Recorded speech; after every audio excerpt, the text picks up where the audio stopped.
Hello everyone. Suppose you have a data in the Excel form as a full name as one of the column, and if you are interested in splitting your column into two parts like first name and last name separately, then select the data.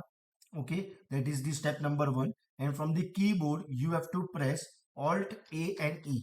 So you will find one dialog box, convert text to column. Okay, select this only, then click on next.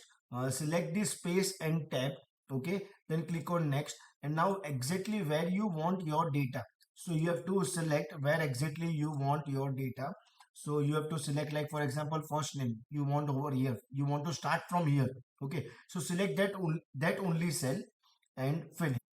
Okay, and you will find one message, there is already data, do you want to replace? Okay, if suppose there is any data, then you obviously have to replace.